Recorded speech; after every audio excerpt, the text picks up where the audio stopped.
Futebol brasileiro dominando os torneios, as competições da Conmebol, as competições sul-americanas com duas finais envolvendo times do país, né? A Libertadores com Palmeiras e Flamengo e a Copa Sul-Americana com o Atlético Paranaense enfrentando o Red Bull Bragantino. O que explica esse domínio, né? Essa mudança?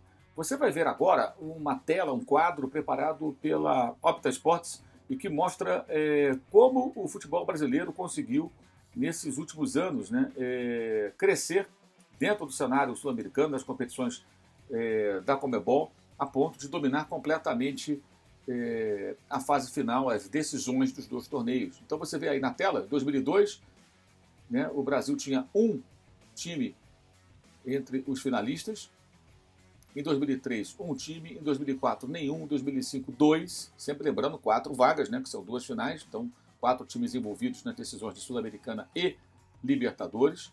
2005, 2006, 2 representantes nas finais, 2007, 1 representante, 2008, 2, 2009, 2, 2010, 2, 2011, 1, 2012, 2, 2013, 2, 2014, 2015, os times brasileiros sequer chegaram à decisão dos 2 torneios, em 16, 1, em 17, 2, em 2018, 1, novamente em 2019, 2020, 2 representantes nas fases semifinais, no caso até os 2 finalistas, né, da Libertadores da América.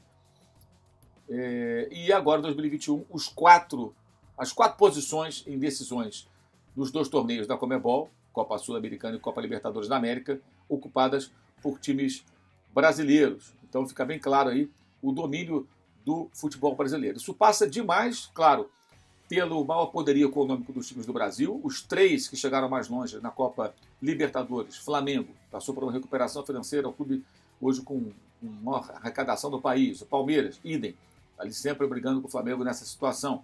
Passou por uma grande reformulação financeira, tem uma receita muito elevada, tem um grande patrocinador. E o Atlético, né, que não passou por esse processo, mas tem lá colaboradores que colocam muito dinheiro. Então o Atlético é turbinado pelo dinheiro de atleticanos que colocam ali grana para contratar jogadores, né? E com isso o Atlético consegue ter um time tão forte quanto o do Flamengo, do Palmeiras, um elenco tão forte quanto, até mais caro. E paralelamente você tem um cenário que os times da Colômbia, por exemplo, só conseguem brigar, não financeiramente, quando conseguem encaixar uma boa equipe, como em 2016 o Atlético Nacional de Medellín foi campeão com um bom time, revelou jogadores que não desmancharam em outras equipes, em sua maioria, muitos não conseguiram render tanto, mas que reunidos ali formaram um time muito competitivo que ganhou aquela competição. Então você tem ali um futebol uruguaio hoje sem força, futebol paraguaio sem força, né, sem times que consigam de fato competir. Os únicos que poderiam de fato brigar com os times brasileiros seriam os argentinos, pelas camisas importantes e também, claro, pela qualidade dos jogadores argentinos, revelação de jogadores de um nível melhor do que nos países vizinhos, em média, e, claro, também pelo poderio econômico que tiveram em outros momentos. O próprio River Plate fez a maior contratação de sua história não faz muito tempo, quando tirou do São Paulo o Lucas Prato. Mas agora vive uma fase difícil. Tanto que foi a primeira vez em uma década e meia que a Argentina não teve semifinalistas na Libertadores desse ano de 2021. Né? Nem River e Boca estão conseguindo acompanhar os times brasileiros. E aí você vê, por exemplo, isso na venda do Nacho Fernandes ao Atlético. O Boca precisava do dinheiro e vendeu para o time brasileiro. Além dele, o Martínez Quarta saiu, o Palácio saiu, o Pite Martínez saiu depois de ganhar uma Libertadores e o Borré foi embora, acabou o contrato, foi embora. O Boca negociou Reynoso, Benedetto, o Nandes, Baleri e o Carlos Tevez resolveu parar de jogar. Ou seja, o Boca e o River perderam jogadores e não conseguiram repor a altura.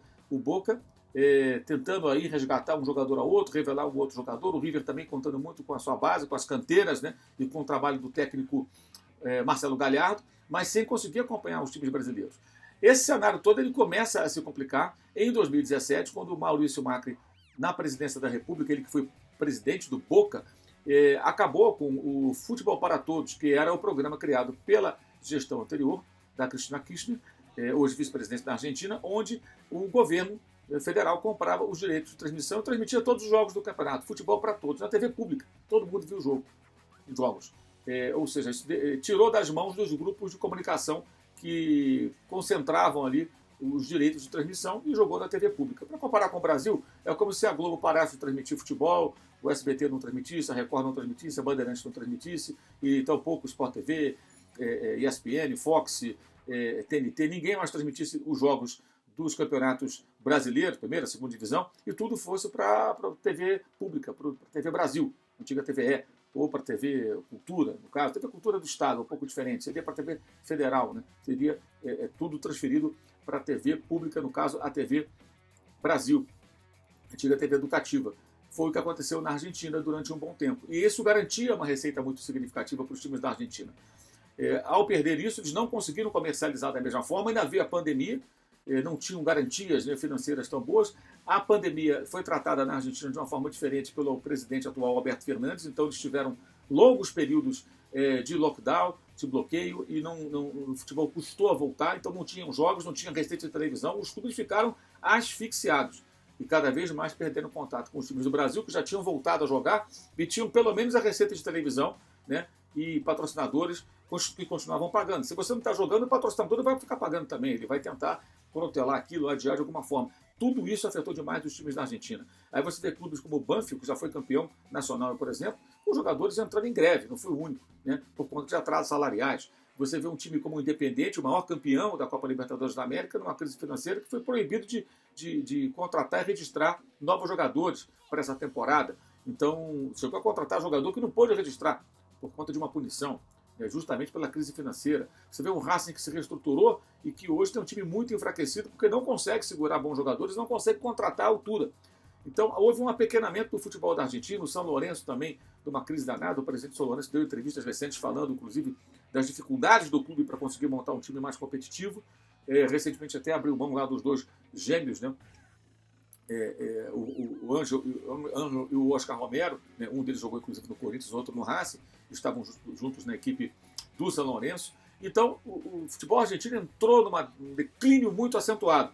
E isso, evidentemente, tornou o caminho mais livre para os brasileiros, que, ao contrário, apesar da pandemia, por questões muito peculiares, esses 4 finalistas mais o Atlético têm dinheiro. O Atlético Paranaense, porque tem uma gestão diferente do padrão, e é uma boa gestão do ponto de vista econômico, um time muito equilibrado, vendeu muito bem jogadores e faturou muito em premiação em 2018, então o time conseguiu atingir uma situação financeira mais estável, continua montando times competitivos, tem essa capacidade de se revigorar rapidamente até. O Red Bull Bragantino é um time de uma multinacional, então ele não sofre como os outros sofrem pelos problemas financeiros, como vários times brasileiros sofrem, inclusive os que estão especialmente os que estão na Série B, caso do Vasco, Botafogo, Cruzeiro, por exemplo, né?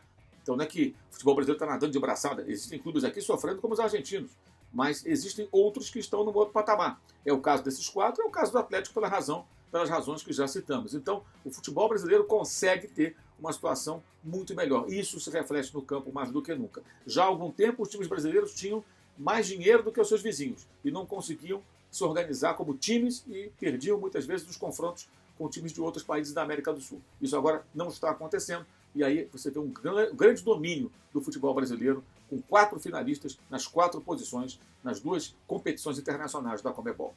É isso. Lembrando, Caneca 360, com a gente, você pode utilizar o cupom Mauro para comprar com 10% de desconto, canecas do canal, da Live Soft Open, do seu clube, da NFL, da NBA, da Fórmula 1, enfim, uma infinidade. Acesse o site, link na descrição do vídeo, e o curso online de jornalismo esportivo sempre à disposição daqueles que têm interesse no assunto e que querem acessar um pouquinho da experiência que acumulamos aí em décadas de estrada na profissão e compartilhamos nesse curso, o link também aqui na descrição desse vídeo. É isso, valeu e saudações!